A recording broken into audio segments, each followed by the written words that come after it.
Good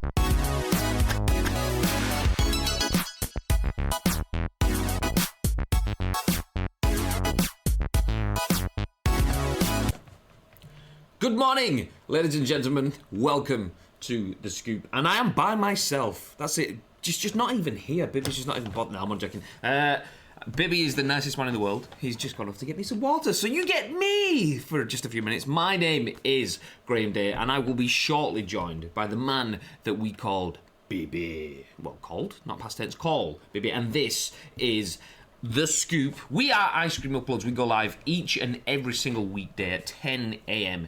UK time, bringing you The Scoop. And what is The Scoop, I hear you say? Well, The Scoop is your daily dose of news from the games industry and beyond. We scour the internet to bring you the biggest and best talking pieces, talking points, talking pieces, pieces of talkingness each and every weekday. So we bring you that stuff. You don't have to go and do the work. We do the legwork. We bring it to you. We give you our thoughts and impressions on those articles. And then if you are live on twitch.tv/Ice Cream Uploads, you can give us your thoughts and impressions on our thoughts and impressions. That's kind of how this works. It's back and forth. So if you are in the chat, please feel free to say hello. Speaking of hello. Hello. Hey, the Captain Refreshment is back. Thanks, babe. Oh, done it the wrong way around again. Every time.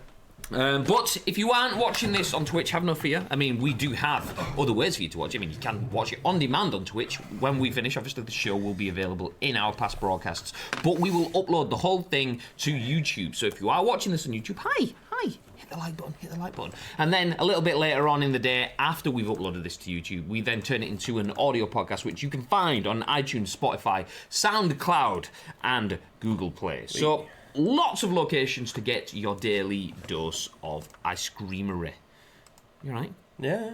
Bibbs has got James, by the way. I feel like when you say you feel like shit, I genuinely feel like shit. Like yeah, it does. Go out there and you can fucking smell it. You know what I mean?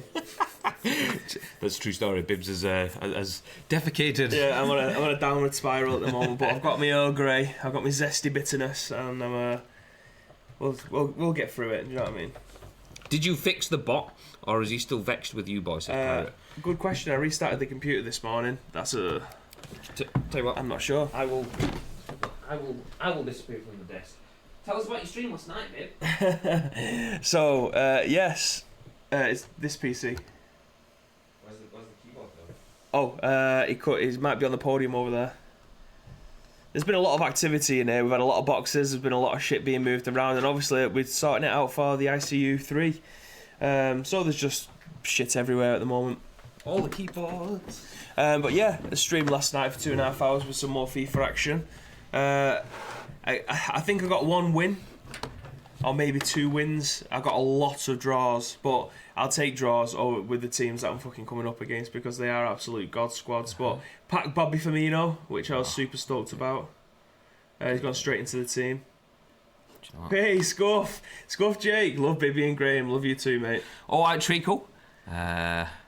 Just doing work on the fly. Let me log in.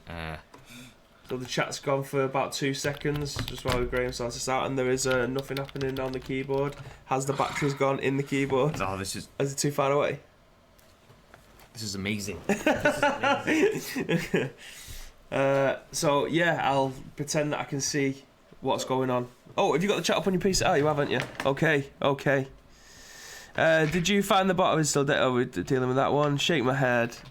Hey, it's working. Okay, so who's taking part in the ICU3? So, taking part in the ICU3, you've got Team Pirate, Team Precision, Team ICU, Team Redmen, Team Pez Pro, Team PESEP, Team LB, and, oh my god, this is embarrassing. Did you get ICU? Yep, got ICU. Did you get Team Vern? Team Vern. Vern's the 8th one. I am so sorry, Vern. I know you end up watching this on demand, so I apologise that I forgot you, mate. But yeah, we've got all 8 teams locked and ready to go. I need to try and figure out, like, we've got Team ICU are going to be in the building when they play. They're not going to be playing at home. I need to set up a nice little stall for them to be able to play. So I've been looking at what I can set them up with and where, because we have got some exciting things that are going to be happening in the studio at the same time. So I need to try and figure out spaces. So Graham's nearly there. He's just tipping on it. Did you see that? He's just tipping up rhinos upside down. I've never seen that before in my life. So yeah, this is another fantastic audio experience, but it's not. You know what I mean? We give you the news, but this is more of a community day. It's a community morning, isn't it? We give you the news, you come around and you chill for a bit. It's as easy as that. Enix says I got 3 losses and goal difference of 2 and 18. Yikes. To be fair, we was all playing at the same time, weren't we, last night? So that was cool. Leave that on there for now. Oh, so is it right? Pirate ! Socials. You're the only person that seems to be able to spell it right. I guess Vern will hate you. Not as much as Show hates us both. Did you see that? No. Did you not see? Oh, I don't know why, but I can't get the audio to come from my laptop onto the stream. But I was in Vern's chat the other night and was talking about Dennis Irwin being like one of the nicest blokes in the world. And as you can imagine, he brought up him absolutely smoking Show. Levels. There we go. Levels. Congratulations.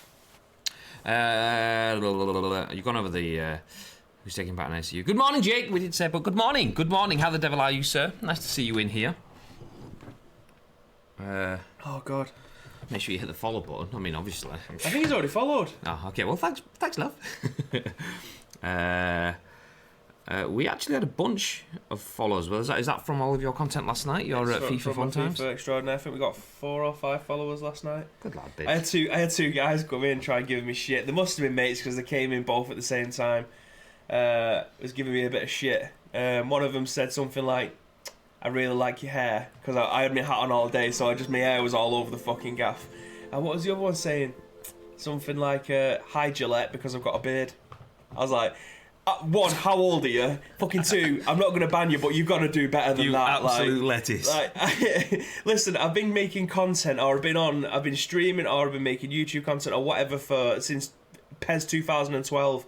Think of something a bit more original, mate. You were just about to come up with a your mum joke, you know what I mean? They are timeless, to be fair, in most instances, but come on, mate. It's like 2020. Give me some. If you want to give me shit, go the extra mile, because I need to laugh at this shit. I'm trying to remember what it was. Someone was streaming yesterday. I can't remember who it was. I was in someone's stream and someone just dropped in and started calling names. But it was the same sort of thing. It was like, if someone comes in and drops like a world class like insult or troll, part of you's thinking, do you know what? Fair enough. Yeah, GG's. Well, it wasn't. It was a PUBG streamer called Grizz. I was watching it. I was watching it either last night before, and people were like,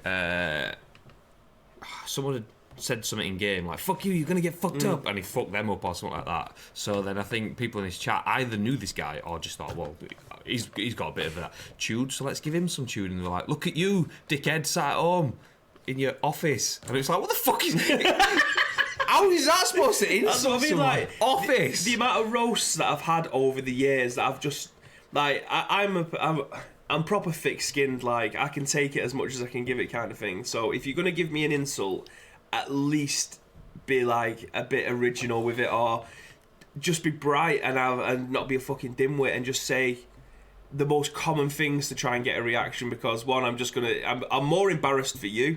Like, bring something to me that you think is funny and not just a shitty "Hi Gillette because I've got a beard." Like, mate, like, this is playground shit. Don't Alright, Levi's, because you've got legs. Hey, Twitch hats. You know what I mean? It's like, come on, mate. But yeah, I was just like, fair enough, try again. Like, just try again. They was there for ages. Like, I could, because when we've got this shit, you can see who's in the chat and things. So I'm like, I can see that they're in the chat, and they just sat there watching. Like, if you're gonna give me an insult, follow up with something a bit more original.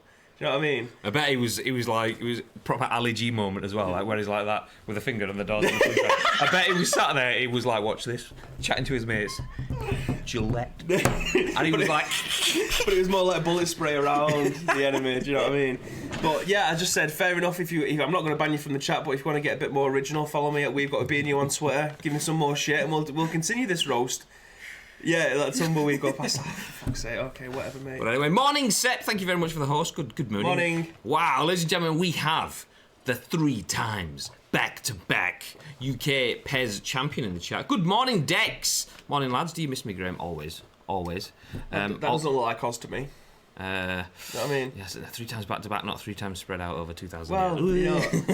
I've got to show Oz some love because that guy is a fucking top lad. I haven't actually met you, Dex. I haven't actually met you. I would like to meet you at some point. So please do start playing Pez again at some point. Yeah, we need someone to like take Pirate down a peg. I mean, he's in here, exclamation mark socials all the time, like he's the boss. That's what it is. But yes, anyway, let's jump in the news. We have a lot to talk through. I mean, Dex says interested to hear about the COD lawsuit, so I mean, we will get onto that. But before we do, obviously the biggest talking points of the days, if I can find it, is that one. Yes, that one. There we go. Okay, let's load things up. On paper. Which is always the most exciting way to start a news article. On Microsoft Word. The GPU in the Xbox Series X is faster than the GeForce RTX 2080 Super, which that in itself is pretty badass, I'm not going to lie. I mean, I've got GTX 1080 Ti, which is incredible. So an RTX 2080 ray tracing bad boy. Yeah. Anyway, this is written by Paul Lilly for PCGamer.com, and he says Microsoft confirmed the GPU inside the Xbox Series X is based on AMD's RDNA 2 architecture with 12 teraflops of performance. Microsoft says that its next generation console, the Xbox Series X, will include a GPU based on AMD's second generation Radeon DNA architecture, aka RDNA 2, and offer up to 12 teraflops of graphic performance. That means that the Series X GPU is twice as powerful as the Xbox One X GPU and more than 8 times faster than the Xbox One's. What's more interesting to us, however, is how it compares with PC graphics card. Microsoft is presumably referring to single precision floating point, which I always do as well. I mean, always. I'll start again. Microsoft is presumably referring to single precision floating point performance, as these metrics typically do. At 12 teraflops, the GPU inside the Xbox Series X is a tad faster than NVIDIA's GeForce RTX 2080 Super, and just a bit behind a 2080 Ti, currently the best graphics card for gaming. Here's a rundown of the graphics cards from AMD and NVIDIA in terms of teraflops. I'll just go through the top three. So the 2080 Ti has 13.45 teraflops. The Radeon RX Vega 64 has 12.66, and the Xbox Series X has 12. A long list of numbers that probably mean not much to console gamers. I mean, it does kind of mean a bit to me, being fairly new to PC, but long story short, if you get all of the powerful processors from PCs, and the Xbox sits third in a list there, which is not bad, because if you look at the cost of an RTX 2080 Ti versus the cost of a console. And the longevity. Yeah. So you get massive power, not better than the top end of a Master Race machine, but you get competitive power for probably a quarter of the price of just the graphics card. That's not the rest of the PC either. So anyway, there are different ways of looking at this. Analysing just the raw FP32 numbers, the Xbox Series X offers up around 20% more graphics power than an Radeon even, RX 5700 XT. It's also nipping at the heels of the 2080 Ti by 1.5 teraflops. Other factors dictate performance too, however, such as the underlying architecture and memory configuration and so forth. Let's see if we can skip some stuff out. I think most of the rest of the article is pretty much just going into power versus everything else. But one thing that I do want to say about this as well, and not only are we getting better graphics cards in this, but the actual advanced technology that's in cooling systems and the power supply that comes with these consoles as well, because it's all well and good having an extraordinary piece of equipment in there like a top tier graphics card that's better than the rest, but you need the power, and two, you need to try and stop it from overheating. Not saying that was the problem with the Xbox 360 back in the day. I don't think it was the graphics card that was the reason why it was overheating, but the fact that it overheated so much to a point where they realised that it was a massive problem, you had to send your console back to them. Well, that's where I am with my fucking PS4 Pro, 6 months old, well, 8 months old now, and every time I'm playing it, obviously sounds like a jet engine, but so many times, blue screen, console's overheating, and it's like, I used to have it in like a unit thing, which had enough breathable space. I've had Xboxes in it, PS4s in it, my PS4 Pro, I don't think it's actually the space around it, because I've taken it out, got it on the floor in my living room, well ventilated area, and it just playing along, PUBG, whatever, and it'll be like beep, beep, beep, beep. I know a lot of people have taken theirs apart and put some coolant on the CPU, just try and cool it down. And so a lot of people said that it does work, but I've taken my PlayStation apart before now to clean it out and get rid of all the dust, because it is like a it doesn't take everything that's knocking about. So the amount of dust that you see knocking about inside your console it's about, it can be about an inch thick around the console. So cleaning it every now and again does make a massive difference. But just don't want to pull it apart. 'Cause yeah, warranties and that. I mean, it's only 8 months old, so I can send it back. Needs to be. No, probably.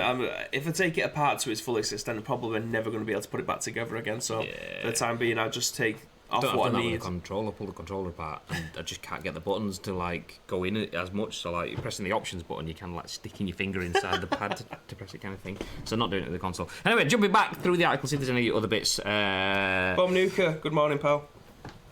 Good morning. How the devil are you, sir? I've not seen you since. Well, I can't remember. Did we have you at the Worlds? I can't remember now. It's all kind of like merging into one. Was it? Did you come to the Worlds? You did come to the Worlds at Arsenal. Yes, you did. You did. The cooler on the CPU is absolutely shocking, and the new consoles had to do it on my One X. You did. Yes, there we go. So many things have happened since then. It all kind of merges into one. So many PES events that they all just kind of like. But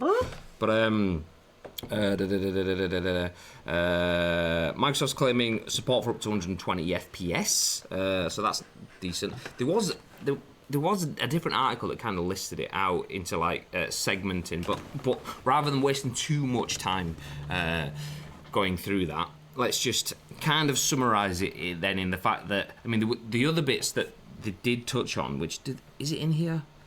So 120 FPS. Obviously, we know that they've confirmed that they've got SSDs. The graphics are up there with 2080 RTX graphic cards. They mentioned that they will have like, what's it called, like instant play, where you can kind of like you can basically pause a game so that you can turn it off and come back to it and jump straight into it, which you can do. But it's like a save state rather. Yeah, but. Like, rather than having that on one game at a time, it's basically you can save all your games. So if you're in Master League and you get to 7 seasons in and you just think, oh, forget, I'm going to stop this, I'm going to load up some Call of Duty campaign, and you get to a point you think, actually, Graham's just jumped on, he wants a few games or whatever, and we jump on play that. All of the games will that's cool. Hold it where you are. Yeah, having save states, I can't believe it's got to a point where this is, well, I can't believe it. I'm glad it's got to a point now where we have got save states. Like, fair enough, saving your game is one thing, but genuinely, if you're 70 minutes into a match, for instance, and you wanted to save it there because, I don't know, something's happening downstairs and you need to log off, you can save the state and then come back to it later on. You can do it on pretty much any emulator ever. Even the Nintendo Switch, for instance, when you play on the NES games or the SNES games on that, they have save states.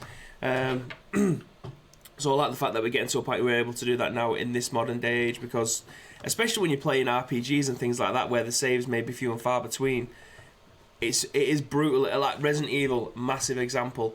It would ruin the game itself because the whole point of the game is finding the ink ribbons and then going to the typewriter and being able to save it there. So that in that instance, I would much rather keep it to the original source. But in a long-standing RPG, for instance, if you are in a battle like Pokemon, for instance, you end up getting wiped halfway through and you have to go all the way back again. It'd be nice to have a nice little save state, like little checkpoints. Well, just open up a different article which had the image that I saw. Quick resume, that's what they call it, quick resume for multiple games. Jump in the chat. How you guys been doing? We're good. Busy kind of talking about games, as you can see. Can it pause online games as well? Bug champ. I hope so. Beast of a console, but the smart delivery was the best part for me. Buy on Xbox One, you get Xbox One X2. Hopefully all third parties up to that. Pressure is on. We will jump on that one shortly, actually. But yes, other things, variable rate shading, hardware accelerated DirectX ray tracing, quick resume for multiple games, and smart delivery, as mentioned then. I mean, is this kind of stuff the stuff that you want to see? Like, is this the stuff that Sony are going to be shitting themselves about? I think 12 teraflops is neither here nor there. Let's be honest. We've just come from a console generation where the console that isn't the most powerful has won. Mm-hmm. So it's not about the console as such. It's about the content. Yeah, and the functionality. But I think that landscape is kind of changing. I mean, before I jump into that, variable rate shading. There was a few bits within the article that was basically saying the console will look at your TV setup and find out the best way to get to match up frame rates so that you don't get any screen tearing. So if you've got a really good TV, it'll bunk it out at like super frame rates, but if it's not, then it won't give you 120 FPS. It'll give you your 30s or your 60s or whatever. So that sort of stuff's all cool. But once again, you'll still be happy enough to play games at 30 FPS if it's a really good game. So that's where the content kind of comes into it. But let's move on to the next bit now. So, Fucking idiot, that's what. what? I'm moving that mouse to try and use it. Is that one? Yeah. So yes, let's jump straight into our next article because that's effectively what Massim was talking about in the chat for smart delivery. So this ties in to our next bit of news, which is buy Cyberpunk 2077 for Xbox One and you get Series X version free. CD Projekt confirmed. So gamers should never be forced to purchase the same game twice. And this is a news article written by Tom Phillips for Eurogamer.net. It says, just minutes after the announcement of Microsoft's cross-buy scheme for Xbox Series X, Cyberpunk 2077 studio CD Projekt has become the first to say it will take part. In short, if you buy the Xbox One version of Cyberpunk 2077 when it arrives on the 17th of September, you'll get the Xbox Series X edition when it launches too.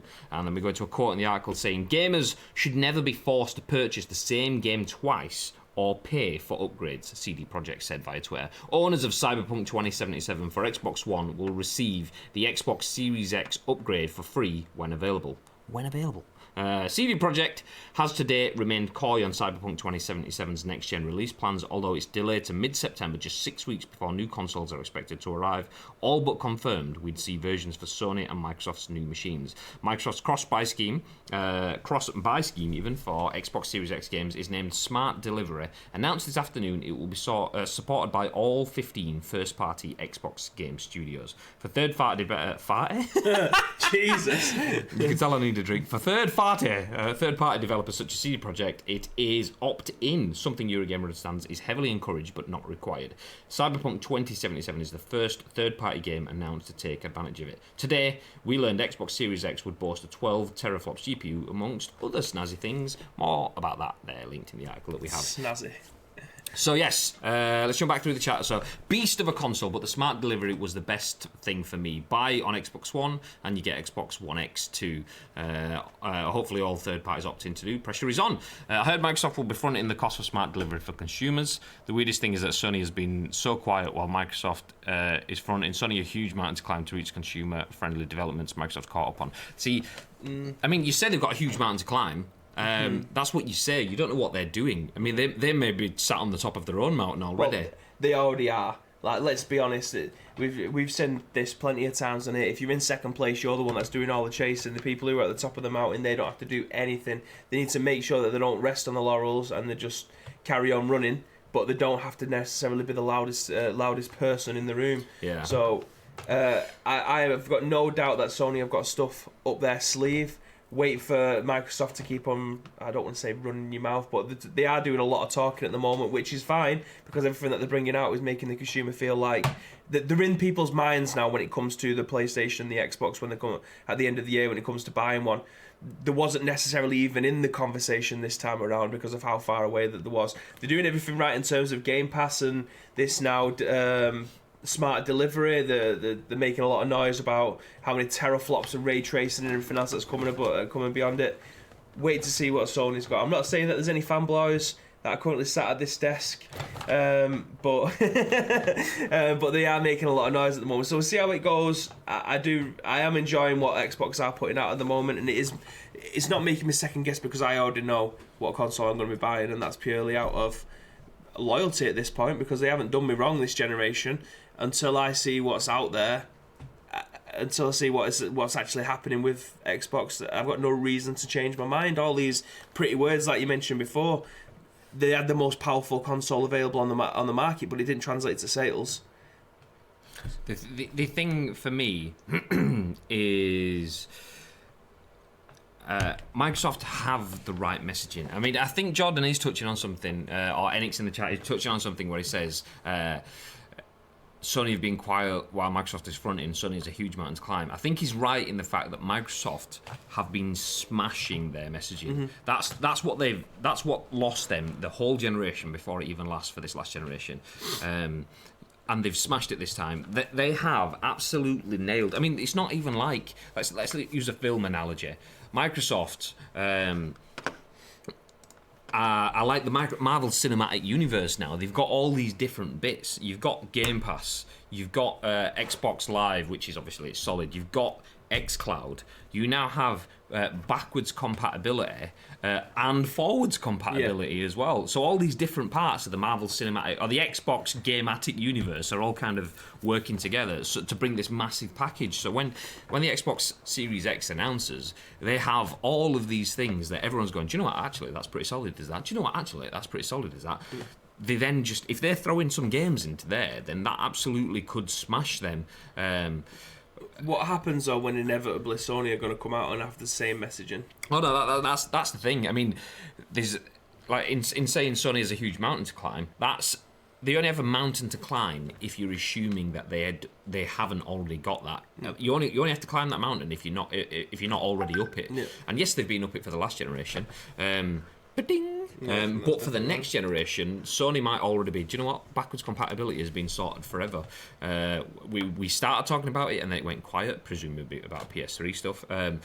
But they could go, yeah, backwards compatibility, absolutely smashed. That's all in now. And they could go forward with the smart delivery sort of setup. The issues for smart delivery is that impacts on profit. I think that's going to be the biggest issue at this point in time because it's effectively, I'm probably oversimplifying it, effectively ticking a database. If you've bought the PlayStation version, instantly tick the PS4, instantly tick the PS5 version. There you go, it's done. So from that perspective, that you'd assume that's easy, but it comes down to have they forecast sales for The Last of Us on PS4, and have they forecast then sales for The Last of Us on PS5, and is that going to be a forecast that they can offset if they haven't already accounted for it? The other side of the coin is they have accounted for it and they can go, yeah, absolutely, we can do that. Or they haven't accounted for it and they've gone, do you know what? Even if we haven't accounted for it and we will lose a bajillion pounds by not selling it again on PS5, if you don't get that install base, that messaging right, that for the consumers messaging, which they smashed last generation, if they don't have that on par with Xbox for this generation, then the sales lost on those early games will be a drop in the ocean compared to the number of consoles that are sales and game sales as a result of that. But you already lose out on the potential of a Last of Us 2 remastered down the line, because if it already works with the PlayStation 5, why do they need to remaster it again?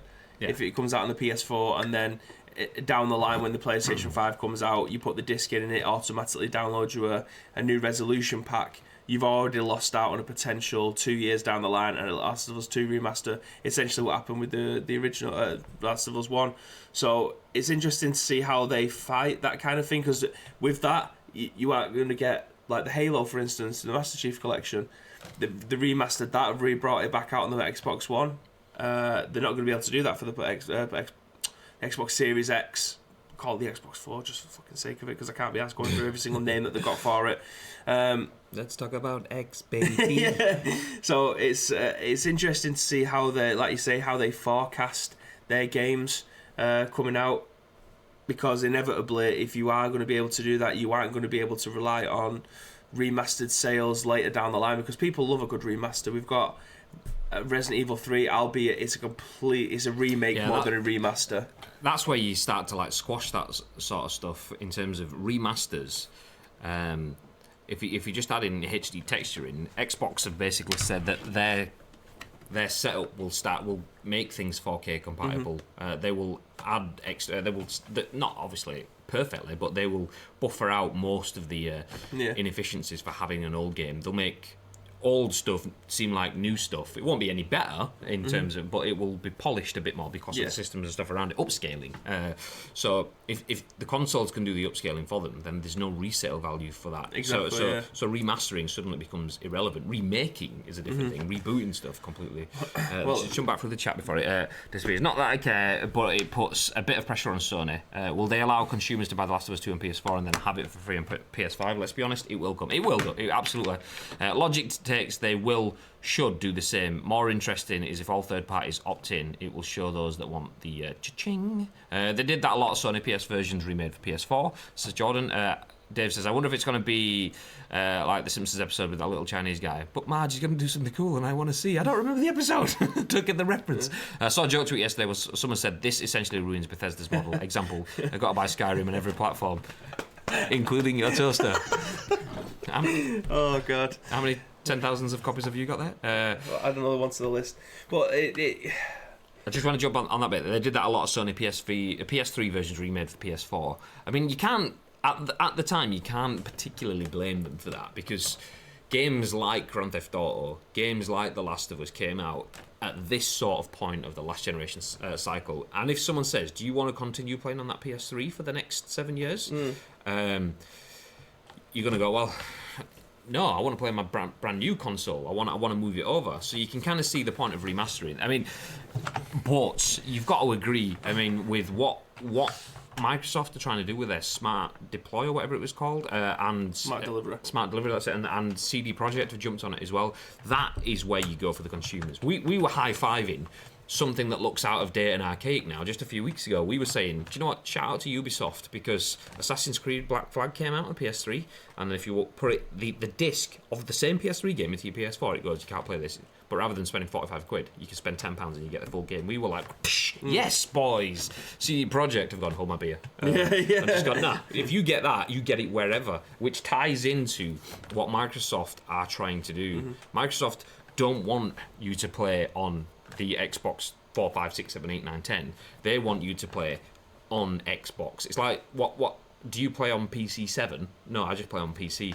You've got a new one. What's that one? It's just my PC. And they want it to be, this is just my Xbox. You play on the Xbox. Yeah, you've got the older one, but it's still the Xbox. And they're trying to do it as like, if you buy into the Xbox system, you get the Xbox game. Like your PC game, you can play it on my laptop. Yeah. Well, probably not because it's a Surface, but you can play it on a gaming laptop or a desktop or whatever. And that's where Microsoft are going for it. The whole point of it being called Xbox Series is it's confusing because we've just followed the One X and X1, X1X and whatever.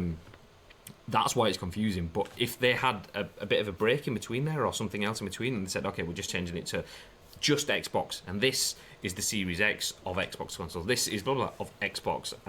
So I get where they're going from. It's just confusing as feck. But yeah. My it's not even a problem, but for me, sometimes remasters are necessary.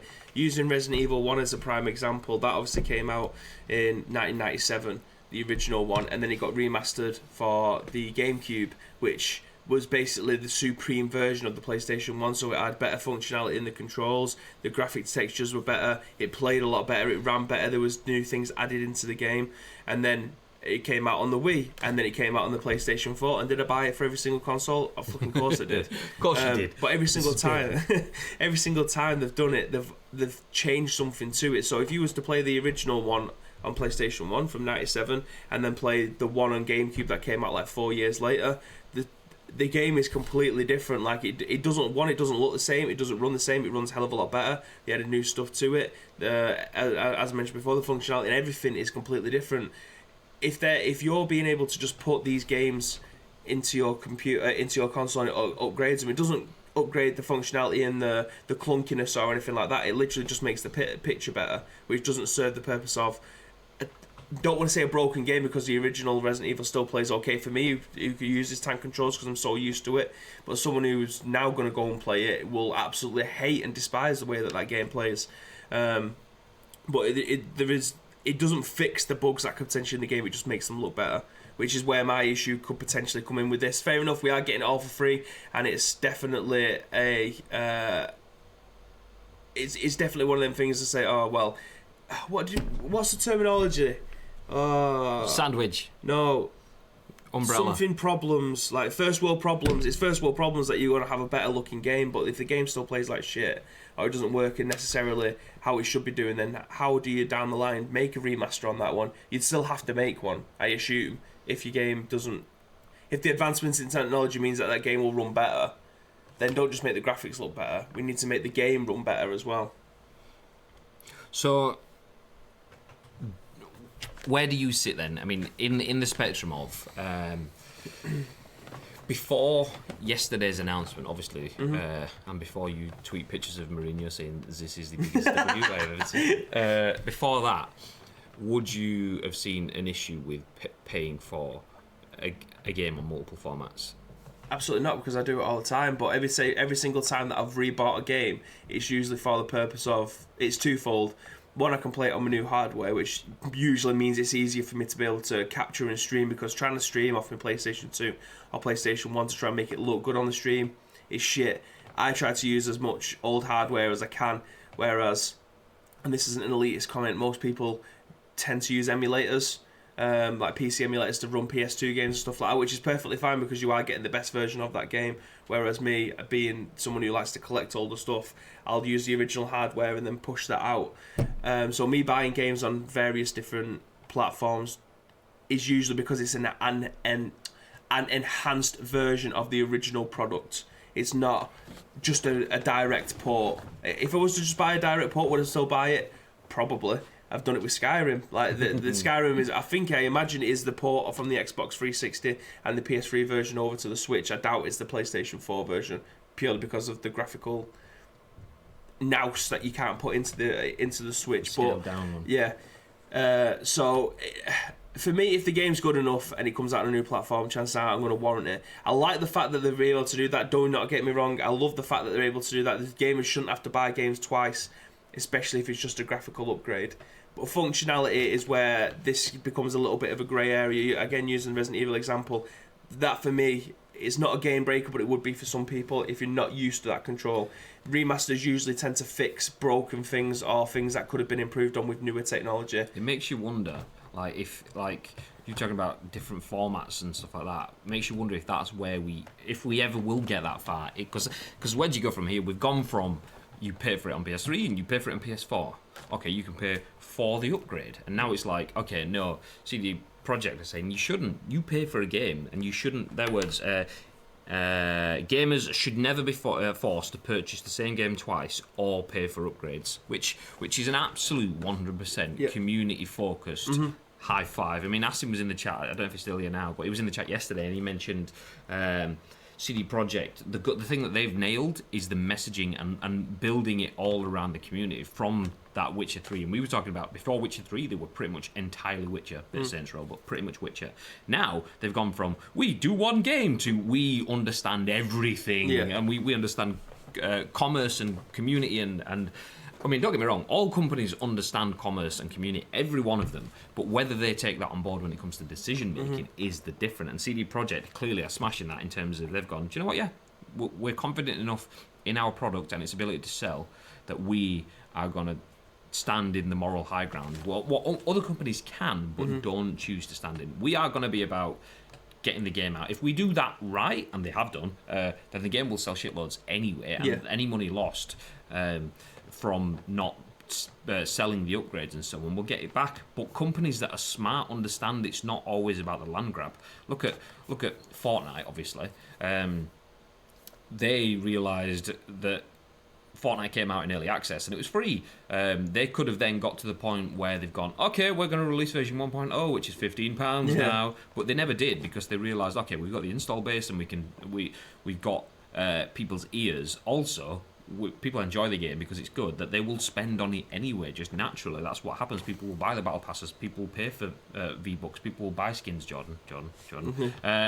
So they understand that to get access to someone's wallet, the best way to do it is to not force it out of their pocket. It's to inspire them enough to make them want to just reach into their own pockets and bring it out anyway. And that's what they're doing with this sort of stuff, which, bringing it full circle back to the Xbox, yes, all right, ray tracing. Yes, fine, wonderful. SSD drive that's going to load super fast, no loading times. Wonderful. Okay, you can resume games, multiple games at once. Wonderful, wonderful, wonderful. But the bit is they're enticing people there. It's not, okay, you have to this or that, but you have to pay for digital rights management and stuff, which was where the flaw in the last generation. This generation, it's like, look, it's all for you, mate. Yeah. You are the ecosystem, and the Xbox builds around you. We can let you play the games on the go. We can let you play games even if you've not bought them by using Game Pass. We can let you play crossplay with whatever, and we force Sony to do that. So they're messaging around all of that. They're absolutely nailing it on. I mean, don't get me wrong. I'm not saying that I don't think PlayStation won't have some aces in the hole at all. I mean, it's very, very possible that they can come out and say, yeah, all of that. Plus, boom. Well, the cynical person in me will say, why do you think that they've done this, though? Why do you think that they're the people out of the gate to want to champion this? Now, again, this is a very cynical comment that I'm going to make now. Should this game come out and it not do as well as they anticipated, this generation one will do extremely well. There's absolutely no doubt about that. But when people get it home and start playing it themselves and realise that maybe this isn't what they had anticipated or is maybe not as good. We had this with... this is such a shit example. We had this with The Order. The Order looked phenomenal. Ended up being 6 hours long. It felt like a half-baked story. Pretty sure. I mean, it wasn't. I saw him lingering in the chat. I know you're not supposed to shout at Lucas, but he's one of the team, so it's fine. I saw Next Gen Renegade. I'm pretty sure he's the only person I know that's ever played The Order. Yeah. No, that game when it was being talked about as like it was one of the standout games when the PS4 first came out. Because you're doing it like 3 times a quick session. We need like a. Maybe like. Yeah, because I'm trying to think very quickly about how I start a sentence, so I'm just like.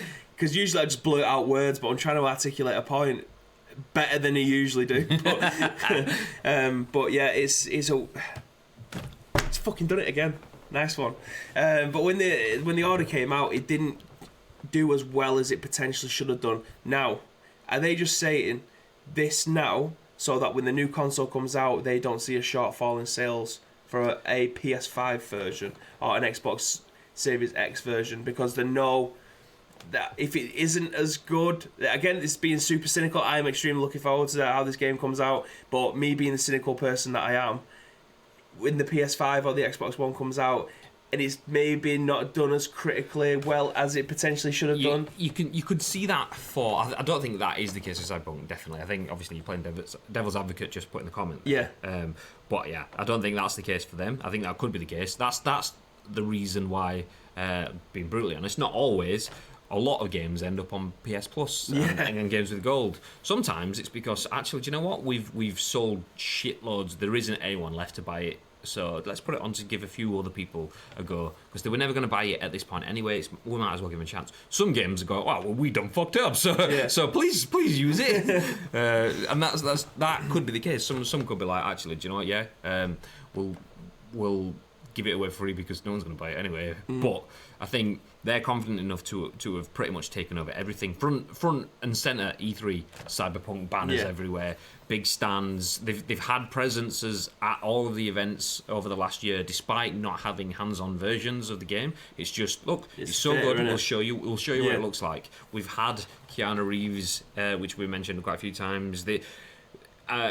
They've had their finger on the pulse so much that I don't think it's a case of fuck. Let's just get out with the message just so people take it.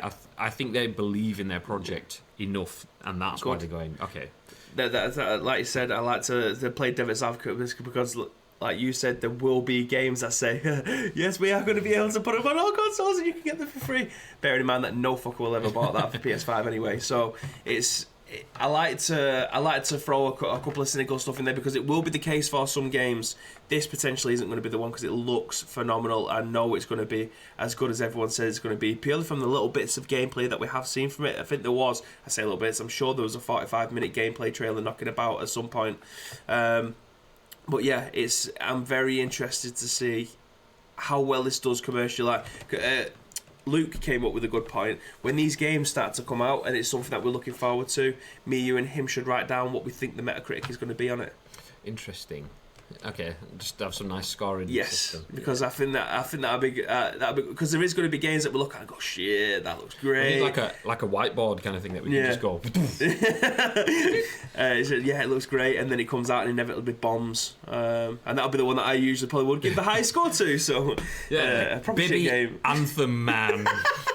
So yeah, I mean, who would have thought that would have bombed as much as it did do? No, nobody in this world. Like that video that I showed last week or the week before, whenever it was the week before, when I'm showing that, like, the video was naff in terms of the internet. Oh, I bought this on the weekend. Oh, did you? We're real gamers, not actors. It's like, you absolutely are. Stop with these shit scripts. Just crack on. We know what it is. We're all here. This is a dance. We're both involved. You do your bit and we'll do our bit. Don't try and make us get involved in your bit. So yeah, fair enough. But it looked class at that, and then for it to have no substance in game or progression. See, I would have probably.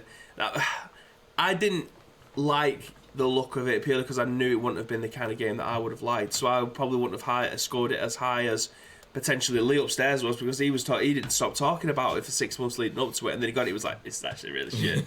And he even played the Origin 10 hours or whatever it is that he could have played with it. And he was like, I still bought it. So maybe it goes somewhere. Spoilers, it doesn't. So yeah, I think that would be a good idea for us to be able to pick out the games that we think is gonna do all right, or games that we probably should just give a score to, and then see how it ends up. Sounds good to me. Jumping back, CD Projekt Red have set the standard out. Every company will have to do it, or the backlash will be, well, CD Projekt Red care about their players and consumers. That's the thing. I mean, don't get me wrong.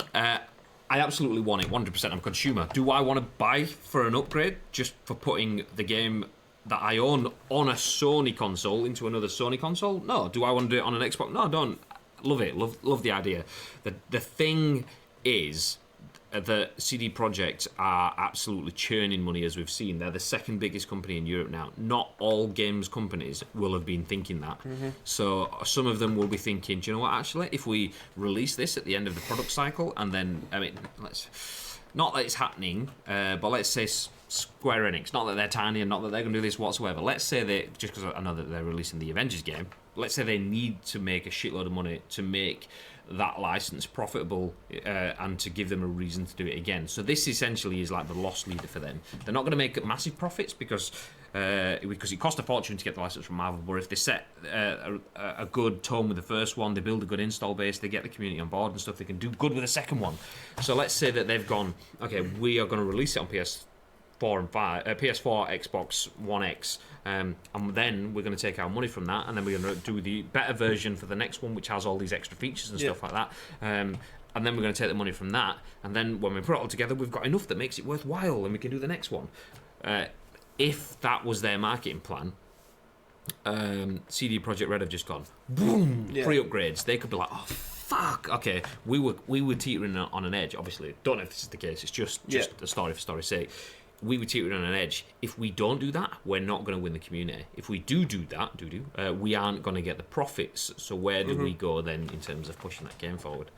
Another idea that's just come to mind. What do you think is going to be the Choose for pigeons! What do you think is going to be the first or last game that's going to be available for this upgrade to PS5? Are we going to see games from 3 years ago? Developers are going to go back and rework them to be able to get played onto the PS5? Or are they the games that are most likely we're going to see get a remaster, potentially, if that's the case? Because Cyberpunk is not even out yet and they're saying this. So, are we going to see Final Fantasy VII, for instance? Is that going to be another one? Resident Evil 3, is that going to be one? Resident Evil 2 from last year, is that going to be the case where we're going to put it into the console and we see it get blown up into this 4K-ness? Like, what's the threshold? Like, is it only certain games? Is Cyberpunk going to be the only game from this generation that's going to be able to going to do that? I think you will see continued service games. That makes sense. Yeah, absolutely. Free to play games or live service games, like they're going to be, well, it's our bread and butter. We need to keep life going. If we don't have an ecosystem where we can survive, then it's irrelevant. So they will do it, but you will. I imagine you'll probably see. It's a difficult one because developers aren't going to want to change. Companies aren't going to want to have their developers go back and upscale these games. Use the developers' time to go back. You may get the likes of. So let's say we know Spider-Man 2 is going to be done by Insomniac. Insomniac could go, okay, we've done all we needed to do with Spider-Man, but we know it would be good for the community if we do the 4K version of that just before the launch of the next one. So that's a lot of resources, though. But if it's going to build towards a massive... I mean, they've already sold way more than they ever imagined, so they've got more profit than they ever imagined. Anything that could do that again to the next level, there's a lot of resources in in what CD Projekt Red are doing, but they're playing the long game in terms of they're going, okay, we're going to take the hit for the upgrade in the knowledge that we're going to earn the favour, which will get us more money that'll cover the hit. But we don't know when these conversations were taking place. For all we know, this could have been Xbox's plans from 2 years ago when the CD Projekt, I imagine, either had the ball rolling or they was already working on it and said, look, in 2 years' time we're going to have this thing, may have been called like Project Delivery or something like that at the time. But they know, and they've made double the assets at the time, so they've made very much like the kit creators in PES do, so they make it'll still be a loss though, because the amount of sales, so you'd get, they know that, okay, well, we were planning for, I mean, even if they knew it 2 years ago, we're planning to sell on PS4 and PS5. But Xbox are saying that there's this available, so they've gone, oh yeah, fine, okay, that sounds good to us, we'll do that, but we need to drop our sales targets then by, we're not going to sell PS4 and PS5, we're just going to sell games in general, so we're not going to get double sales. We know that they'll have stats. It might be 30% of people rebuy, so they're going to lose 30% of sales because they've got it on one or the other, whatever the number is. So they will instantly, whatever point, whether they knew back then or now, they know that they're taking a 30% loss in providing for the community, and that's perfectly fine for a company to know. It's just, how do you then build on that 30%? If you've got shareholders that require return on investment and profit increases every time, how do you then get that money out of consumers? And that's where you fall into the loot crate shit, where we need to just keep churning money because we need profits. I'd love to see the difference between what's going to be on the Xbox One and then Projekt X48 Series 14. One X, one box, one so box, because the games that was on the PS4 when it first came out, again, I use PS4 because it's a lot easier to say. PS4's first game compared to the last game that could potentially be coming out on the PlayStation, there's a massive difference in terms of graphics, the way that the game plays, or the optimization, however it could be developing that game, what the difference is going to be like between, because is it just going to be a case of they're just upscaling the graphics, or the different resolution, or what is it? I can't imagine the game looking drastically different being played on the new console. They say that the game shouldn't buy it twice. Is that just so you can play the game on that console? Like, we already know that it's going to be backwards compatible. Are they saying the same thing? Is it the same? Is it just trickery with wording? Is it going to be a case that they're going to put it in, there's going to be like a 48GB patch because of the resolution, and everything's going to be completely different? There's going to be different cell shading, different colour palette. I think that's where you'll start to see different SKUs then. So you shouldn't pay for an upgrade. I agree. You shouldn't pay for an upgrade on the same thing. However, there is differences within there which will get lost in messaging when it goes down to consumers. Is you've got, I was thinking of whatever the FIFA game was I was playing on PS2. So I remember playing a game on PS1, jumping to PS2 and seeing like a significant difference. Thinking, damn. But like, if I'm just putting my disc in a different console and I'm paying for, and I'm not paying for, and I'm getting better textures, better lighting and stuff like that, that's easy enough to do, then that's a good visual upgrade for me. However, if I'm seeing a complete different game because it's a completely different ecosystem, it just shares the same name, then that's where you're starting to get like, actually, is that the same upgrade? I mean, obviously, this is where we start to blame the lines for consumers then, because it says FIFA 21, I want that one, and it's like, yeah, but is it though? Is it the same thing? I know it's got the same name, and that's where you'll probably start to get, maybe not FIFA, but let's stick with FIFA, the analogy. You'll get FIFA 21, and then you'll get like FIFA 21 like Super Edition, Enhanced Ultimate Edition, whatever, and then people are like, yeah, but you're paying for not paying for the upgrades. Am I? That project, and then they'll be like, no, actually, you get loads of upgrades by putting your FIFA to blah blah blah. But if you want the full stuff that comes with it, then you'll need that's this. More worry. That's kind of what I was alluding to before with the Resident Evil kind of analogy.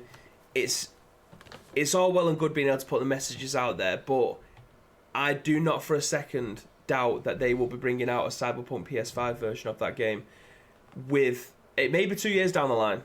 And they may call it remaster or something like that. But the disc that you're going to put into your again, I'm just using the PlayStation example because I can't be asked going through every single name that they give for the Xbox One. But if PlayStation do the exact same thing, the disc that I'm putting into my PS4 now, and they give us this enhanced edition or whatever it could be when the PS5 comes, it plays a lot better. Are we going to see the 45 gigabyte pack, or am I going to have to wait 2 years for them to make a remaster, which is going to be the RTX stuff? So you're going to have all the cell shading and ray tracing and the enhanced premium edition of this game with better lighting, better gameplay and stuff like that. Is that going to be the case? Because I do think that is going to. I think that's where it's going to go. Yeah, I mean, we kind of set a precedent with that already in the fact that Star Wars Battlefront came out and it was wank. Yeah. Everyone paid for it and it was shit. And then when it got good, you had to pay for the Celebration edition. Yes, you did. So, 25 quid as well. So everyone's like, "Oh, the game's really good." Is it the same game though? You've had to pay for it again, mate. You bought another game, so we'll probably get that. Yeah. In terms of it might not be within the same game. They might go, or it might be. Maybe they'll say that it's like that's the add-on. Yeah. So that's where the offset is. Okay, you can play the base game for free on the next generation of consoles, but if you want the Celebration content, then it can't be 25 quid extra on top of that. Anyway, let's move on. We've been right. Can you read this one? Because I really need to go to the top. I've already read this one, and it's stuff that we've kind of covered before. Yeah. I will jump into the next news article while Bibby goes for a wee-wee. Next bit of news. Actually, before I jump into the news, even though the article's on screen, let's jump through the chat. CD Projekt Red have set the standard now. Every couple have to do it. Or the backlash. I've gone through that bit already. To be honest, the stories of Cyberpunk run like crap, even on Pro and X. Might be they've done this because the problem issues that could be visible. Could be. Although I mean that was early on and they delayed it, so maybe that is the reason for the delay because they wanted it to be smoother. Anyway, back into the news. Capcom developers Square Enix bow out of PAX East. Square Enix specifically cites concerns around the novel coronavirus. Capcom and Square Enix have joined a growing number of companies cancelling plans for PAX East in the midst of the spread of COVID-19.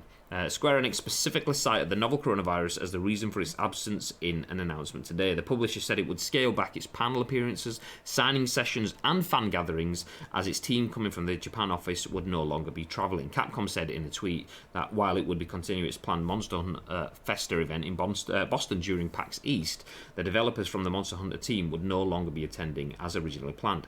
Capcom did not specify whether or not the cancellation was novel coronavirus related. When reached for comment about the reasons for their absence, Capcom referred GamesIndustry.biz back to the original tweet. Already, Sony has dropped out of PAX East due to novel coronavirus concerns. Additionally, numerous companies have begun cancelling planned appearances at the GDC conference in San Francisco next month for the same reason, including Sony and Facebook. The infection, which was first discovered in China, has caused disruption across the industry, including game delays, hardware shortages, and postponed or cancelled events and competitions. At the time of this piece, over 2,500 deaths due to the novel coronavirus have been reported. As well as that, we don't want to open up all the articles because we'll be just sat talking about cancellations and viruses as well. Kojima Productions and EA have also pulled out of the Game Developers Conference, GDC. So yes, lots and lots of cancellations because of the coronavirus. Rapid fire says, "Sup, Ice Gang, morning, good morning, or evening, wherever you are in the world. Are you in the UK? Are you in the US? But yes." How goes it? You've just joined as I've been abandoned. Bibby's just run off to the toilet. God damn it, Bib. But yes, Capcom are no longer going to PAX. So that's Capcom, Square Enix, and PlayStation have all dropped out of PAX, whilst Sony, Facebook, EA, and Kojima Productions have also dropped out of the GDC in San Francisco. So basically big cancellations. The thing to kind of like keep in mind with that though is if this continues at this sort of rate, then we could start to see consoles be affected. Obviously it's been thrown about a bit already. People talking about whether we're going to see PS5 or the Xbox Series X consoles be delayed, but if we see the growth, I mean, I think even this morning, I'm fairly sure I heard that the World Health Organization have recommended that we see the coronavirus recognised as a global pandemic. I'm fairly sure I've heard that, and that's something that we've been teetering on the edge. And I'm fairly sure, I could be wrong. If somebody has seen different, please let me know. But I'm fairly sure that this morning the World Health Organization recommended that it be recognised as a global pandemic. If it does get recognised as a global pandemic, that's when you start to see a lot more. I mean, we've seen lots of borders being closed. Italy has, I think, 200 people infected. Borders are being closed. Shitloads of borders already being closed, particularly in Asia. But so when the World Health Organization sees it as a pandemic, then it basically everyone goes and starts to lock things down. Did you hear the latest on this? What's that? So my wife is currently in Tenerife on holiday, and there was a bloke that came from Italy, a doctor that's flown to Tenerife to do something over there, and they now have locked down the hotel that's down the road from her with 1,000 people inside being quarantined. Damn. Samantha said this morning, like it's obviously hot news because it's like down the road from where she is. They said the armed guards outside the building not letting anyone in and out. What? So when you say it's a pandemic, that's like a light thing. It's like heavy lockdown. I think now. I think we're probably 2 weeks away from this being like everywhere is a no-fly zone. Yeah. So anyway, the bit I was jumping at, obviously I've gone over the fact that Capcom, Square Enix are not going to PAX. Neither are Sony and Facebook going to GDC. PlayStation's already dropped out as well. And then I moved on to say it's going to be not too long before we start to see actual issue. We spoke about it initially. I said the industry was speaking about it, saying our console's going to be delayed because of this. Yeah. We've seen events stopped. We spoke about it, saying stopping events. We think it's going to be fine, but obviously a few weeks and it's just kept picking up pace. And at this rate, I could see it having an impact because I think it's like 90% of all consoles that enter the US markets are from China. So if they're coming out of the virus dies within 6 hours on hard surfaces. So yeah, fair enough. It's not going to be like, oh, my console's infected. But the people that deliver those consoles, the people that pilot those ships and stuff, steer, drive, what do you do with the ship? The people that move those ships, sail those ships. They pilot them ships. They drive them. So the people that are on those ships, they need to get on those ships, and they get on those ships in those ports where people are infected. So basically, it all can have an impact. Consoles could see delays, and it's just said, to be honest, it's already hit. It's impossible to get some Switch games now. Exactly. And a few games companies are starting to say it's having an impact on production and shipping and everything. So yes, it could be bigger. But anyway, let's move on. Keep up with the pace. Next article. Is it this one? It is that one. Love to see it. Okay, next bit of news for the day. Activision subpoenas Reddit to identify the Call of Duty leaker. This is written by Alistair Jones for Kotaku.co.uk. It says, for a few weeks now, rumours have been circulating about a Battle Royale mode coming to Call of Duty Modern Warfare. Normally, you might expect a developer to keep stum, but Activision is taking things a step further to stifle any leaks, taking legal action to silence leakers. According to Torrent Freak, via PC Gamer, Activision attorneys filed at a California court requesting a DMCA subpoena against Reddit. Earlier this month, user Assyrian2410, who has since deleted their account, posted an image of soldiers standing on top of a crashed helicopter, accompanied by the text Call of Duty Warzone. Activision now wants Reddit to provide information sufficient to identify the individuals responsible for posting the content under that name. Activision appears to have been taking action on multiple fronts. YouTube videos discussing the rumours have been hit with copyright claims, and tweets have also been removed. It's not clear what happens next. The subpoena request has been signed off, meaning that Reddit now has until the end of February to hand over the users' details, assuming the company is willing and able to comply with the request. Activision could either go after the original poster or use them to try and discover the source of the leak. A couple of bits in there. First bit, I'm glad I haven't named any of our thumbnails or anything Call of Duty relevant to the Battle Royale. I mean, that we can say there's a couple of bits in there. The first thing for me is YouTube videos discussing the rumours of being hit with copyright claims. That's a bit shit. I mean, news is out there. Do you know what I mean? Journalists, their name implies what they do. They journal things that are happening. They're a journalist. They create records for other people. That's the point of journalism. If stuff is out there, journalists, their freedom, their integrity, the freedom of speech kind of element allows them to comment on things that are happening. But that's where we get into the kind of shady lines of owned content and content ownership, in terms of that's our content. We don't want to talk about that. And it's like, I'm not talking about that. I'm talking about the fact that this is being discussed in an open sphere. And that's where we get the kind of shittiness of, yes, it is shit that someone has taken your stuff, that you have a leak, and that someone has then put that on somewhere like Reddit and gone, okay, everyone, this is free information for you. It's not free information for you.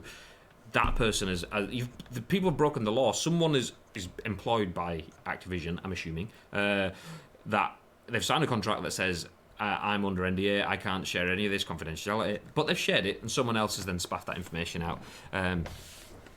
That is wrong. The bit that then is wrong after that is you can't have a go at a journalist for picking up on information that is free. It's shit that it's out there, but it is out there. Anything in the public sphere is open to journalism. There you go. Ridiculous from Activision, in my opinion. The Reddit user found an image online and posted it to a forum. Well, this is the grey area, isn't it? Are they the person that's found it? Because are they the hacker themselves? Because I remember 3 months ago talking on this very show about, we went into detail with the map and everything else that's involved in it and stuff like that. So that was based on an article that somebody else has wrote. So is it the same person that's managed to find all these images and then talk about it on Reddit and then conveniently now deleted their account? Or is this where the grey area is? As in, if I was to go on Reddit now, find the images and post it myself, am I the person that's going to be held responsible for the leaks? Well, that's where you get the crap grey areas in the law. Technically, if you post something that doesn't belong to you, I can't remember it. The law's changed so much. I remember going through this. I have a journalism degree, by the way. I remember going through this in the journalism degree, but the internet laws have changed in the 50 years since I was at uni. But yeah, you are essentially eligible for taking some of that blame, which is where the crap is on the internet. However, the way it generally works is, did you make or take that internet, that picture? That internet? Did I take the internet? Did you take the internet? It's like IT crowd. This is the internet.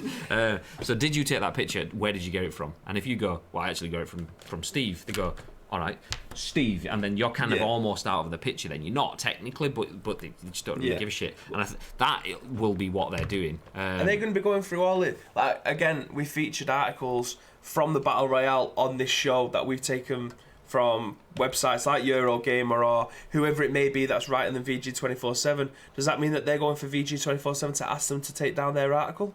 If they're doing copyright claims on people's YouTube videos? They probably will do, but I know what VG247 will say.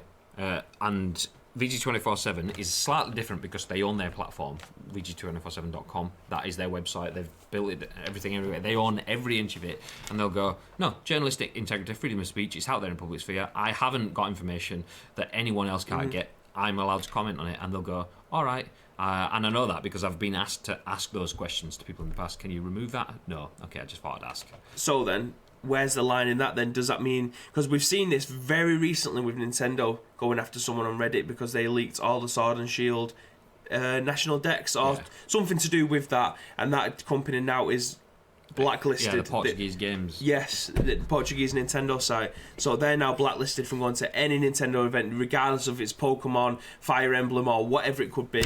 They're now blacklisted. Does that then harm their chances at VG247, shall I say, in making more content with Call of Duty if they was to get a first look at the game? Possibly, it could do. It depends on. Should it do? It shouldn't. Can they sue it? It shouldn't do. It shouldn't do. So if they was getting chances previously, they can now say, well, I'm not getting these chances because we didn't take it down. Therefore, I can then. I mean, they could say that, but then Activision go, well, we're just working with someone else. In reality, they could be behind the scenes. Well, we're not going to work with them because and it could be down to individual opinions. Someone could say, well, they didn't support us in that, so we're not going to support them. That's entirely Activision's choice. But would they be all right in doing that though? Like, not from a legal standpoint, but I mean. Nothing morally, sorry. It's wrong morally, because morally journalists should be free to talk on everything. Morally, they shouldn't even be asking people to take it down, because that's the point of having a free press. The free press ensures the good of the people, and by stopping the press being free. It's not a free press, and it's state controlled effectively, or business controlled, which is wrong. So them to asking them in the first place is wrong. Them saying that they're not going to take it down, I mean, it's fine. I'm upholding the standards of free press. If they then stop giving them codes or stop inviting them to the events, that's entirely their prerogative. It's just a bit shitty if they do. I don't think they would. The issue with stuff like taking YouTube videos down is you don't own the platform. YouTube owns the platform, and Activision have circumvented you and gone to YouTube to get the content taken down. And in a real situation, if they went to you, you'd say, look, I'm just commenting on stuff. This is free use, fair use, or what? The fair use, I think that's the phrase. The content is out in the open, and it's free to be spoke about. So, I should be fine. However, the fucking protocol for going through YouTube and the scary words about lawyers and shit that they put in there, that's where it's shitter. I completely agree with Activision subpoenaing Reddit to get those details.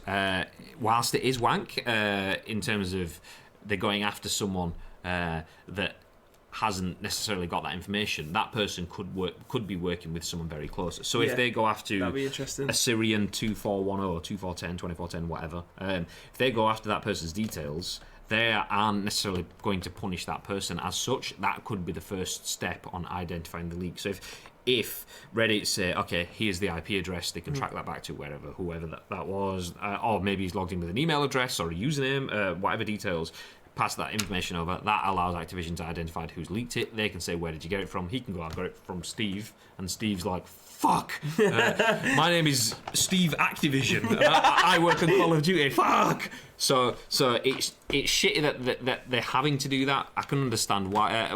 Let's have exactly that. They need to look into. Oh, no, it's good. Exactly that. Need to look internally at whoever shared an image, take it from HQ. Nothing to do with the post what they find. What I'm confused about is Reddit gave Activision the user's details, and it's not somebody who's either employed or engaged about it. What can they do to the individual legally? He could claim that he doesn't remember where he got the image from, which is probability. If he isn't part of Activision, really shouldn't be able to do anything to do with it. That's the thing. Can they sue him for damages though? If he is found to be the hacker, shall we say? If he is found to be the person that's managed to, because we've seen it with the Resident Evil stuff, and they managed to hack into the back end of PlayStation, take all the screenshots and cover arts and stuff like that, then post it. That person then, I think, got sued for it, so for damages. So if that is the case, then surely if they are the leaker / hacker, they can surely sue you for damages. I don't know about, like, in terms of if he's found the image online and posted it. I think if you can say, well, this is where I got it from, I'm fairly sure he would say, I literally just found it online, I'm not your problem. Yeah. All I've done is share something else. And then I think they'd go past that then.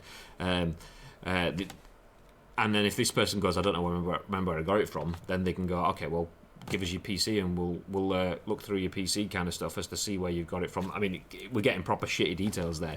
But, yeah, if you can go, I actually found it somewhere else, I'm not your problem. I'm just sharing stuff that's freely available. That's journalistic freedom again. He's not a journalist, but it's journalistic freedom. I'm sharing this on a discussion forum, not saying that it's mine. I mean, I've not actually seen the post, so I don't know what it is. I mean, Jordan's saying it was their fault, their own fault, stupid 100 gig patches. People were able to access it because their patch broke the server, so people actually got in the BR lobbies and played the tutorial. A YouTuber did a full walkthrough, and all the systems available in the tutorial. See, that then is where it starts to go, like, you've kind of given access to everyone. It's your fault.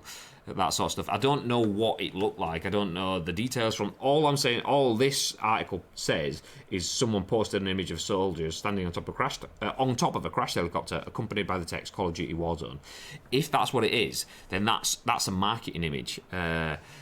Is that something that someone's lifted from in-game or not? Without knowing that detail, I can't really go into too much there. But yeah, for them, they should.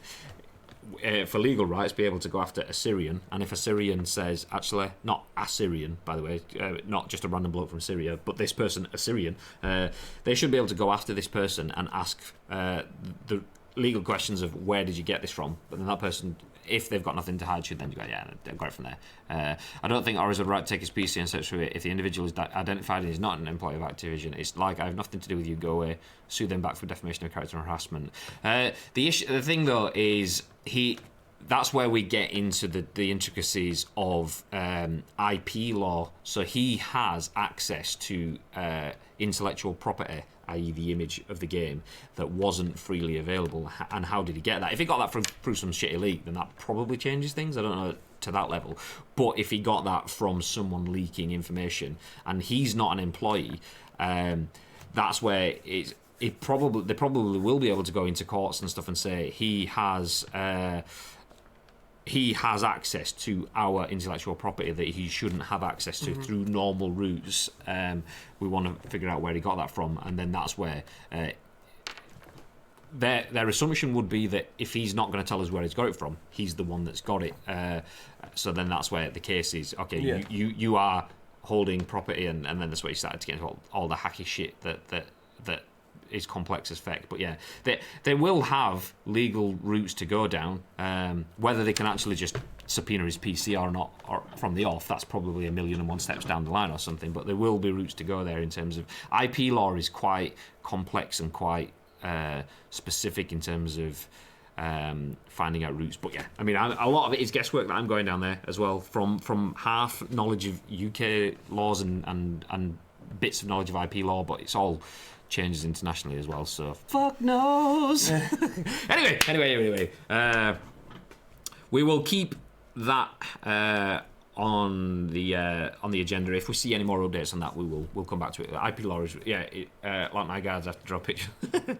It's crazy IP law. But if there are any advancements, we will bring it back and let you know what happens with that. But from one shooter game to another, Rainbow Six Siege may go free to play someday. But first, Ubisoft wants to solve smurfing. So this is written by Morgan Park, PCGamer.com. It says Siege director Leroy Atanasov says Ubisoft has plans to thwart smurfing. There are more ways than ever to spend money in Rainbow Six Siege. Tally up the £25 to £30 annual passes, £15 premium cosmetics, paid renown boosters, seasonal paid alpha packs, $10 battle passes, and it's a lot for a game that still requires a minimum buy-in of $20. When I sat down with game director Leroy at the 6th Invitational 2020, I was curious to know, will Siege ever go free to play? To my surprise, Leroy told me he wants it to happen and believes that much of Siege's development team wants it too. But Siege's price isn't only up to Leroy, it's a company decision. I think on the development team, we want that at some point. We want the game to be accessible to everyone, he said. Leroy said taking Siege free to play is more complicated. I swear, this guy's name has been used like 5 or 6 times just because it's Leroy. Okay. Leroy said taking Siege free to play is more complicated than adjusting a price tag. You need certain features ready to be good and successful. You need certain features ready to be a good and successful free-to-play game, he said. One of those features, he explained, is a good solution to smurfing. Smurfing is the practice of buying a new account to reset your skill rating and playing against lesser skilled players. The ethics of smurfing is a long debated topic in multiplayer games. Last year, Valve reset and banned over 17,000 accounts for smurfing in Dota 2. Epic upholds a zero-tolerance policy for smurfing in Fortnite. Overwatch doesn't punish players with multiple accounts, but purposefully losing or boosting your account by playing with highly skilled friends is bannable.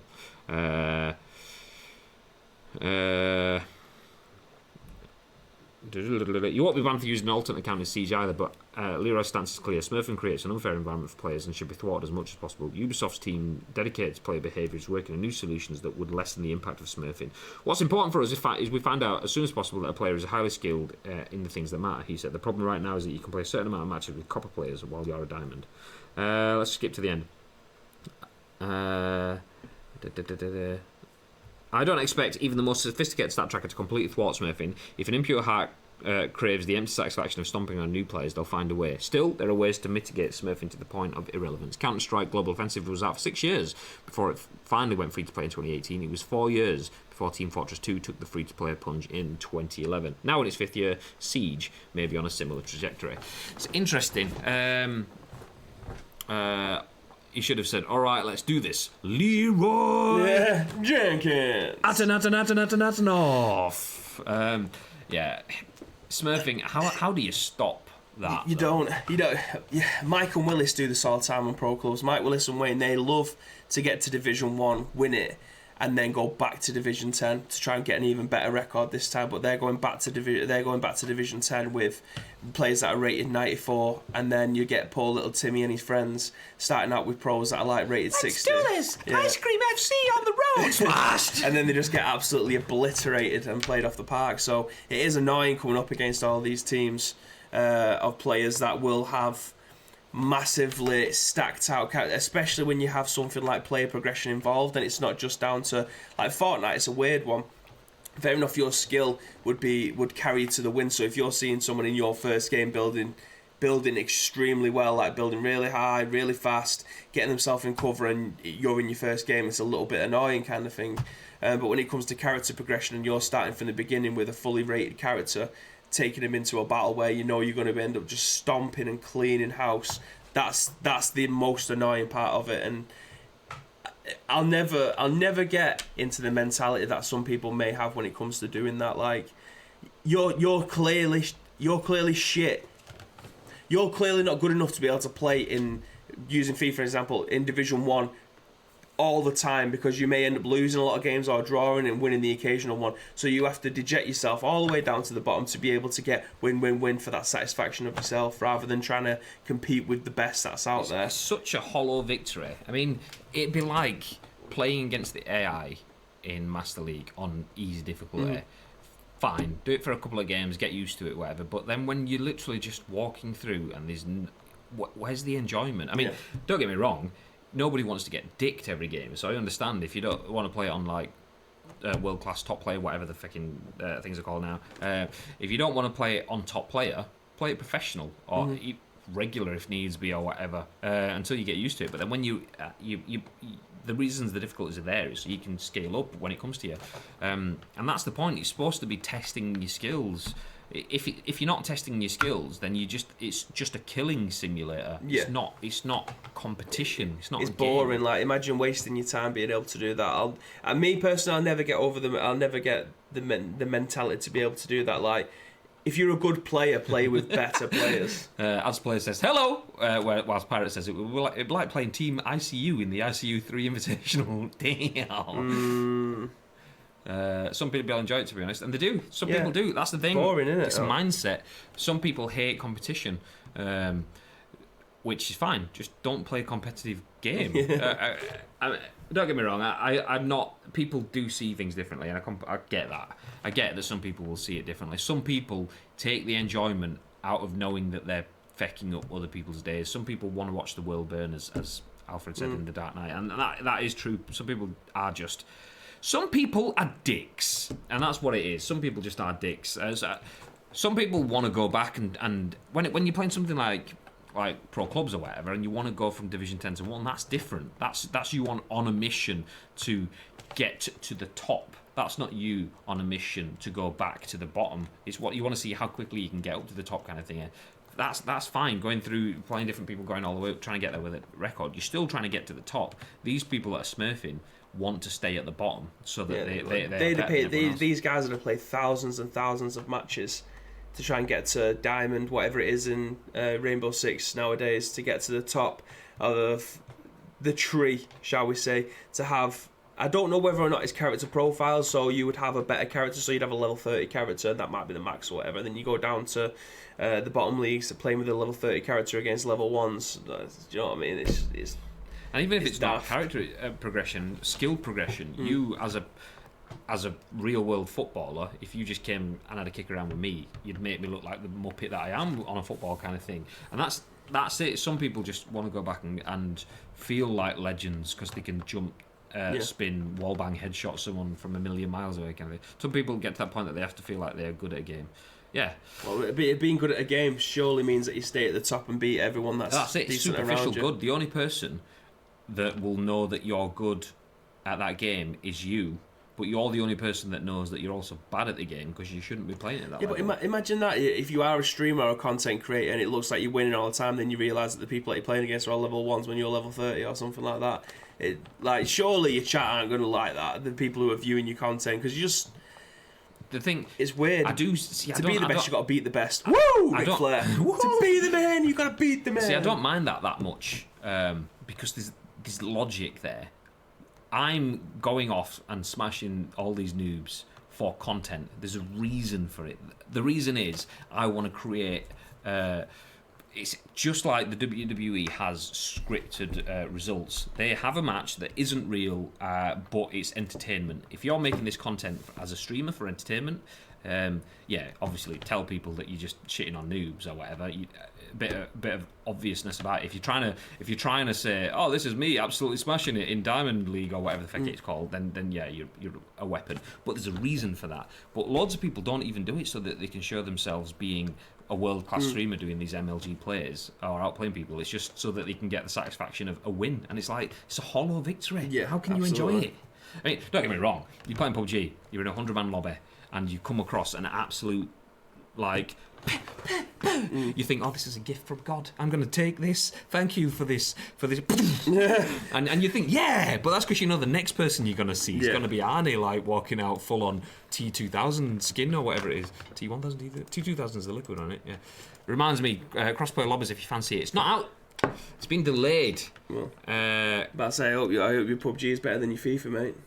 Yeah, we were talking about it yesterday. We featured the thing. It's supposed to be coming out either today or tomorrow, the crossplay lobbies, but it's been delayed until the 3rd of March, which is good because they found some issues with it, and rather than putting it out with issues, they've decided to fix it and put it out, which do you know, I'm saying that sarcastically, because there was a lot of negativity around them delaying it, and I'm thinking, they put an update out that's not perfect, and you're pissed at them putting an update out. They then come to put another update out and say, actually, we're just delaying it from a few days because we have another lobby coming out, another update coming out, and we want it to be fixed. So we're delaying this. We don't want to put another broken one out. So people are going, I'm angry because you're putting out broken things. Then it's like, I'm angry because you're not putting out broken things. Which ones you want? Pick one and stick with it. For fuck's sake, we're looking at. Is that next door? At the door? No, it looks like someone peddling shit. Anyway, on that bombshell, I think we can wrap things up. Reminds me of crossplay. Whoa, don't shoot me down for my amazing FIFA skills. Yeah? Yeah? Yeah? What, did you get roasted like 24-0 last night? I can't remember. I'm sure we put like 24-0 in the chat. How? First of all, how do you get roasted 24-0? It's like getting, what was it, 17-0 on PES he got done. How do you get roasted that much? And how do you manage to stay in the game? I'm not a fan of rage quitting, but after about 11, I'll be like, yeah, fuck this, I'm out. I've got to beat 8-1 on stream. Not last night, on Friday. 8-1's Saturday. Like in the realms. I was 0 for 24 over 4 games. Okay. Oh, okay. Yeah. That's fine. That's fair enough. 0 for 24 over 4 games. Because that's 6-0, isn't it? 6, 12, 18, 24. Yeah. So if that's it. 6-0 is fine. 8-1 is fine. You've seen those scores in real football. It doesn't happen often, but you can be like, yeah, fair enough. I can see that. But when you start going past 10, 11, I'll be like, Yeah. Well, the player that I was on Saturday compared to what I am now, like, if I got 8-1 now, I'd probably fucking be well disheartened, like, because I think I've kind of got the little nuances. Back in my day, I remember when I was crap, but now 3 days I'm a proper ago, legend. 3 days ago, now I'm getting draws. The player I was on Saturday. Hey, looking at you, Ads, I beat Ads last night. You get a D. You get a D. You get a D. Beat Ads 2-0. He definitely should have. He should have absolutely battered me. But I think you should go into a duos tournament with maybe play with Paul Machin. First round L. I'm sure he said on the mic, like, I've got a lad here who knows his way around PES. He did. He was I like, oh, we got a guy here from from PES Universe, like one of the PES guys. He knows what he's doing. That's it. I've got it in the bag. And I was chatting to him on the phone, and he was like, I think, I mean, Chris does beat me, and I do beat Chris in the office. But I think it's safe to say I'm the better player. So the fact that Chris went all the way and won it, he was like, fuck. Yeah. Some beautiful pictures on social media if you haven't seen them from mine and Graham's account over the last couple of days. And on that bombshell, feel free to check them out. We're going to wrap things up now. If I played a league, my G8 G8? Oh, goals against would be here. Yeah. But if you saw the sweet teams going against you, it's just God squads. Ah, okay. Yeah, like you play Div Rivals, mate. You're coming up against all the best teams. Like full on team of the years and It's not for me, mate. It's not for me. Anyway, that's it. We're going to wrap things up. Thank you very much for dropping in the stream. Josie will be live in about 20 minutes with some Dishonored, so do feel free to stick around.